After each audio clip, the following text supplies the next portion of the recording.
Already 3 years since Anwar Ibrahim became Prime Minister. Is it 3 bad years or 3 good years for Malaysia? Opinions are split, but here is an analysis based on 10 objective facts. First, Anwar is positioned to end almost 40 years of government's deficit. For nearly 4 decades, government spending consistently exceeded revenue. When Anwar took office, the deficit stood at 5.6% of GDP. It was reduced to 5% in 2023, then to 4.1% in 2024, and is on track to reach 3.8% this year, and is projected to decline further to 3.5% in 2026. This trajectory reflects a clear fiscal discipline. Second, Anwar has cut government's annual debt every year. Federal borrowings decreasing from nearly 100 billion in 2022 to 93 billion in 2023 and then to 77 billion this year. We see the government is cutting annual debt every year under Anwar. Third, while deficit and debt are being reduced, Anwar has grown government's revenue by nearly 40 billion. Revenue rose by 20 billion in 2023, another 7 billion in 2024, and is expected to add 12 billion this year. In total, that is roughly 40 billion ringgit in additional revenue under the Madani government. This shows that Anwar has not only reduced deficit and government's debt, but also increased federal revenue over the past 3 years. Fourth, Bank Negara's foreign reserve rose to $123.8 billion at end October, the highest level in 10 years. This amount increases Malaysia's resilience to external shock, sufficient to finance 4.8 months of imports in case of crisis. We see that Malaysia is now stronger under Anwar. Fifth, the ringgit has emerged as Asia's top performing currency, trading at highest level against US dollar in 13 months. Ringgit has also strengthened significantly against Singapore dollars, reaching its strongest 3-year rate.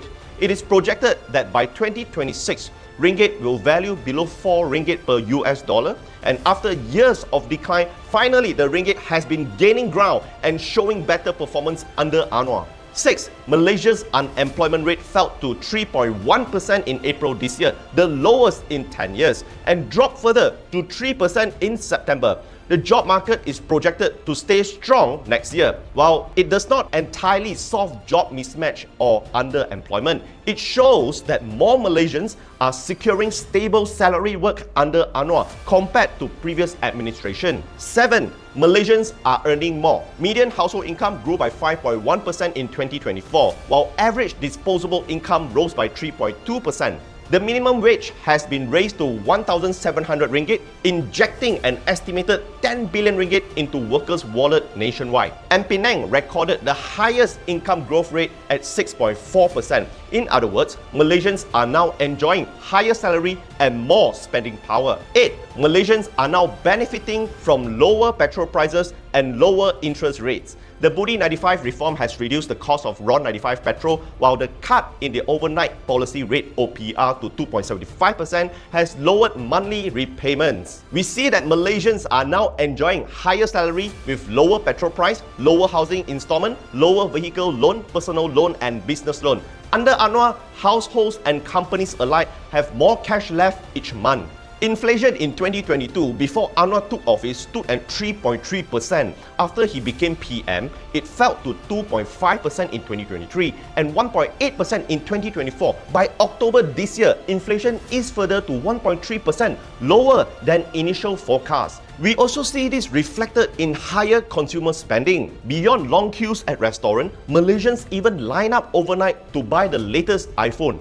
Retail and wholesale trade expanded by 70 billion ringgit, rising to 1.77 trillion in 2024. Malaysians spent 12 billion ringgit on TikTok Shop in 2024, which makes us the 6th highest in the world. Malaysians are also travelling abroad more. Outbound tourism spending reached 28 billion ringgit in 2023 and grew by 15% to 32 billion in 2024. This clearly indicates more Malaysians can afford to travel overseas. 9. Support for low-income household has strengthened. In 2025, Sumbangan Tunai Rama (STR) and Sumbangan Asas Rama (SARA) amount to 15 billion ringgit, assisting about 9 million lower-income recipients. This expanded assistance has contributed to narrowing Malaysia's income gap to its lowest point in 50 years. This improvement indicates Anwar's fairer distribution of income between the rich and the poor. 10. Malaysia's global standing has improved across multiple international benchmarks. We have climbed 11 places in the World Competitiveness Ranking, rose 8 spots in the Global Talent Ranking, advanced to 33rd in the Global Innovation Index, and moved up 2 positions in the Economic Freedom Ranking. The Canadian Fraser Institute has ranked Malaysia as the world's top 10 among 165 countries for sound money, reflecting Anwar's prudent management. S&P Global give Malaysia stable outlook with A- sovereign credit ratings, attributing to Anwar's favorable policy-making environment. Moody's acknowledges Anwar's reform are moving Malaysia in the right direction, supporting effort to reduce fiscal deficit. The Asian Development Bank praises Anwar's economic fundamentals set for the country. Similarly, the International Monetary Fund praises Anwar's economic reforms, and the World Bank acknowledges Anwar's fiscal consolidation strategy.